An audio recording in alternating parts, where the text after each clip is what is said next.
Hey everyone, it's Joe Cosentino. Welcome to another episode of Coffee with Cosentino. Today we have Ralph Sessa. He's a financial advisor with Northeast Financial Networks up in Armonk, New York. Ralph, welcome. Thanks for coming. Joe. Thank you for having me. Great. Glad to finally get you here and come on the show. So tell us a little bit about your family. You're a Bronx guy. Where you grew up originally, and tell us about your family and where you are now and how you got to that point. Right. Well, I have a wife, Melanie, and three kids, two boys and a girl, Antonio, Lorenzo, and Miranda, who actually changed her name to Mia at 14. But yeah, I grew up in the Bronx when I was young, went to St. Benedict's, moved upstate more so, Mahopac area, and then moved out to Yonkers. I was going to Iona, I went to New Rochelle. How old were you when you moved up to Yonkers? About 12. 12, yeah, okay. So I was young.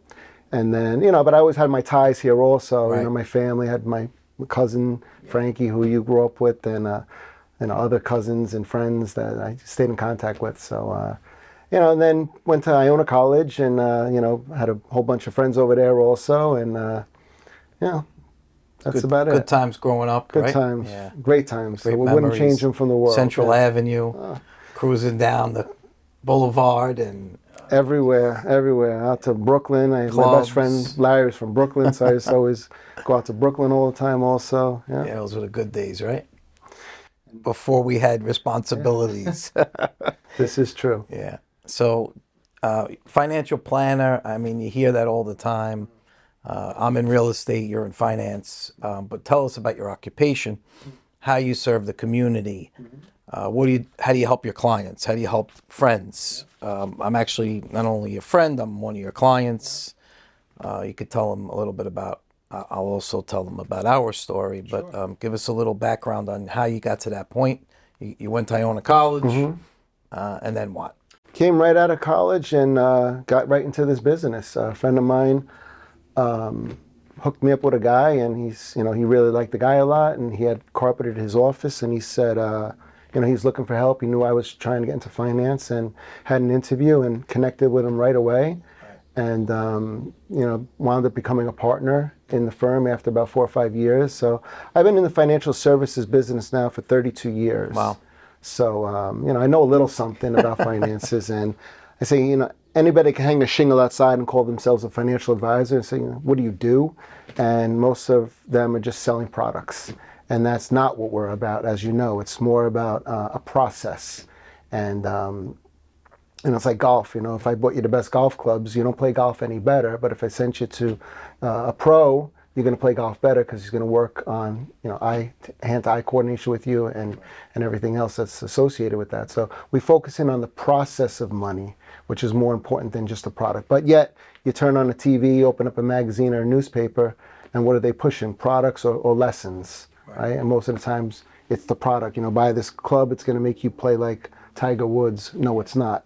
But And yet then, people get sucked in. Social media is a huge part of our lives today. Yep. And every time you turn on Instagram or Facebook, it's a new product. Like you said, the latest and greatest in finance. This will make you rich. Invest your money in this, or coach, pay me to coach you. So one of the things that I respect about you is, you give free advice. Like you never charge. Like when we're out networking, we do a lot of networking events, and I always hear you talking to people and saying advice, like giving them advice, from the heart, not really looking to make money off of them, but and I feel like that's what I also try to do is give good advice. Whether they buy a house, sell a house, rent, use me as their realtor, I feel like if we're giving the right advice, at least, with our advice, it's going to help the public and our community. So how do you help the community? How do you help clients find that?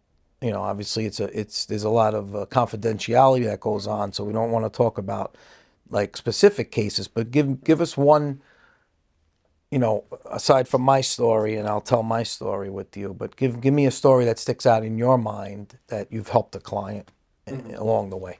Well, again, the more information I have about someone, the better advice I can give to them. So people call me all the time. I have, X amount of dollars. What should I do with it? I say, I have no idea. Like, I need to know a little bit more than just I have X amount of dollars. What is this money going to be earmarked for? Do you need it Just immediately? sold my house. I got $1 million in the bank. And we get What that do all I the do? time, right? And so what I do is I go through a series of questions with people. The more information they give me, the better professional advice I can give back to them.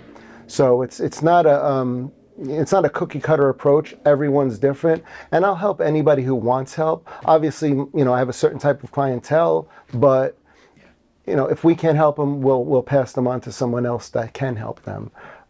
So it's not really a one. If I can really think of like one specific, just sitting here right now, as to what we've done for somebody, but I will say this: I can help anybody that's out there.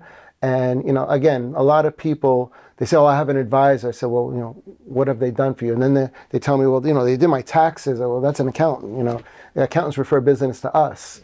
So or legal work. I got a trust or a will. Okay, that's not an advisor for finance. That's an advisor for either legal work or It's an accountant. attorney. Right. It's an estate attorney. So they're different things. So I Which coexist. Joe Lackey, we had him on the show. We Yep, talked Joe, about great that. guy. Yep. About licensing. I mean, obviously you graduated college, but you didn't have a license. You No, had to get, just no, I like had to get my myself, licenses. you had Yeah, to start as an agent, Correct. work your way up, correct. go become a broker to be an owner. Yeah. So how does that work for because you have a lot of younger kids right now, younger generation, and they might be in college, they might be looking at a career path. How does that work? How do you go for licensing? Yeah, well, I'm licensed to do both insurance, life insurance, disability insurance, and investments. So manage money accounts, annuities, all different, stocks, bonds, mutual funds. So, the license is something obviously that's needed in order to sell the products. And I've been, like I said, been doing it for 32 years. So I'm not getting any more new licenses right now. I don't really need anything That else. you know of yet. No, nothing's required right now, thank God. But with compliance and my type of business is. It's very stringent, where they're always making sure every I is dotted, every T is crossed, that you have everything that's necessary. And they're always coming out with new things and new regulations and new laws. And after a while, your head starts spinning like The Exorcist. It's like, hold on over here. And most of it's to safeguard the public from getting ripped off. I mean, there's a lot of cheats out there. One of the things I could say, I trust you. I mean, you advised me as an early, father of, family, and I had a business, and I never really, you don't learn this in school. Like, no one tells you about life insurance. So, you were one of you said, go buy this book. It just came out, Rich Dad, Poor Dad. It's a great book. You're an entrepreneur. I'm an entrepreneur. It's a good book, teaches you about money. And we never really, growing up in the Bronx, obviously in this area, no one teaches you about money. You learn from either your parents or what you see in on TV or in the streets, or in college. They don't really teach you much. You go for finance, they teach you about finance. You go for accounting, they teach you about accounting. But no one teaches you about the real way to make money, or save money, or invest your money. Everybody was in the .com. That was back in 2000. We were all dumping money in the stock market. Like, whatever we made, put it in this new .com. It's gonna keep going up and up and up Until it goes down. or until it busts. Right. And we, luckily some of us pulled our money out. We were able to maneuver. People like yourself giving us a good advice. So you told me early on, you said, get the life insurance, whole life. This is why. Tell us a little bit of some of the advantages of whole life. I mean, there is obviously an advantage if you pass away. Right. But tell us a little bit about the whole life. Whole life, it's like owning a home, right? Versus term insurance, which is renting a home. People ask me, should I do this or that? I say, it depends.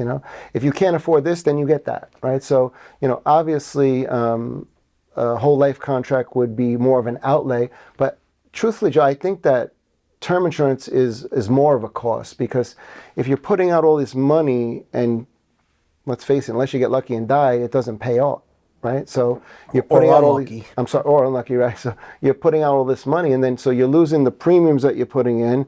There's an opportunity cost on those premiums, which means if I had those dollars and I got some sort of return on it, it would be worth more than what I'm just putting in. So if you buy a house for 500, you keep paying the mortgage, put some improvements into it. In 10 years, you're hoping it's worth 800. Correct. So it's the same principle, just applied to life insurance. Correct. So and they work very similar, life insurance and equity in a home. But then ultimately, if you don't die, you lost the death benefit also. So to me, that's very expensive versus the other type of insurance, which I call permanent insurance, which is there till the day that you die. Term insurance runs out at a certain time frame, and permanent stays there. If you died at 105, it's still there. So I think, and think about it, as you're getting older, you want that death benefit there, because, and again, not to go into all the nuts and bolts, but you'll be able to spend down that death benefit also. And we teach people, what I do, I have a certain system that we use called the LEAP system, which is very, it's intricate. It teaches people the truth about the money system. Not what they think, not what they feel, not what they heard, but the truth of the money system. And we utilize a model in order to make decisions. So I'm not just going to give you my opinion, because my opinion doesn't mean anything. Right? My opinion is this, your opinion, they say, an opinion is like a nose, everybody has one. They use different terminology, but, I'm never going to just give my opinion on something. I'm going to give you facts. And I'm going to back up what I say also. And you want your clients to do the research. Absolutely, obviously. yeah. I say, check me out, check me out. If what I'm saying is not true, don't say, well, I don't believe that, because, again, your opinion don't matter to me either. I'll tell somebody, So I always say, you're entitled to your opinion, but it really doesn't hold any water, right? We want facts. So I always, and I joke around, people say, you might not believe in gravity. I said, that's cool. You ain't got to believe in gravity, but, let's go to the top of the roof and you go first. Right. Let's see what happens, So I give facts and I back everything up. And I've sat with accountants, I've sat with attorneys, well, we believe this and we believe that, so that's cool, but let's see if that's true. And I've not changed a lot of minds, but, I've enlightened people to see what the truth is. Yes. Different ideas. That's what we're here for. Right. And remember, there's things that we know, right? There's things that we don't know, but there's things that we don't know that we don't even know them. And that's where I come in the area of this, finance, to teach people and educate them on things that maybe they never even thought about, right. And then again, the onus is upon them. Sure. If it resonates, right, if it resonates with you, welcome aboard. Right. If it doesn't, goodbye, good luck. I don't know. Obviously, you're a sports guy, big Rangers fan. We're actually going tonight to the Ranger game. I'm excited to go and see Ranger hockey. Hopefully they win. Best sport live. Other than my true love, which is boxing. Another thing, boxing. Yeah. Tell us about, what got you into boxing, or how did you get into boxing as a young adult? Yeah, well, I always used to watch boxing when I was growing up with my grandfather. And ever since I was 8 years old, I just loved boxing. And I was drawn to it. And I was, fighting with kids in the street and, with the gloves on. And I used to, fool around my father a little bit too. And then... we all did. We all had the heavy bag in the garage. Yeah. And then I started to, I joined the gym, the cage, and I used to fight out of there with and Charlie Caserta and Kid Sharkey. And I just was drawn to boxing. I fought in the Golden Gloves a couple of years. I actually won the Fight of the Night award in 1989. Nice. So there 60 fighters. They deemed me the best fighter that night. And it felt good. And I was in the Empire State Games as well. And I just love the sport of boxing. It's just, it's one-on-one sport, and a lot of discipline involved with boxing. A lot of mental. Yeah. Like, people don't know the mental behind the boxing. So any other what are you doing? Are you still boxing now? Obviously not in a ring, but I teach boxing. I teach boxing 1 day a week. A friend of mine opened up a gym, so he had asked me, he said, I know you used to fight, so, would you want to do that? And I was working with little kids, and then I had an adult class also. And Great so I do, it's a Tuesday night. Yeah, Tuesday night. Everyone should know how to protect themselves, especially today. I'm not saying you got to go out and be Tyson, but you should be able to protect yourself. This way, if someone comes at you or you're walking down the street and there's something going on, Right. you should be able to. I mean, I boxed. At Morris Park Boxing, I went with, Don Bosco in Portchester as a young kid. Jimmy Santangelo, God rest his soul. I know Dave Telesco. We grew up together. Good guy. Yeah. Joey DeGuardia, good friends. These are all great things. Yeah. I mean, I go to the boxing like you. We go to support some of the. You could see some of the older boxers. They maybe they don't have. They're not as fortunate as some of the guys that made it. So we have to try to help them as well. Sure. And you do a lot of charity work, and it's a great thing that I see you do. And I think boxing. I mean, people say it's violent. People say it's this. People say it's that. But it's a good sport. Yeah. And it should be. More people like yourself should be training and teaching it. Yeah. And boxing is I look at it like a chess match. It's not two people trying to go in there and kill each other. You have respect for that other person that's across from you. You don't know anything about them, and then it's a sport, right? It's an art and a science is really what it is, right? There's other sports. Remember, you play baseball, play hockey, you play football, basketball. You don't play boxing, right? It's something that you do. It's something that's it's within. It's like golf. Yeah, I mean, we're golfers. We play a lot of golf together. Yeah. We do it for sport.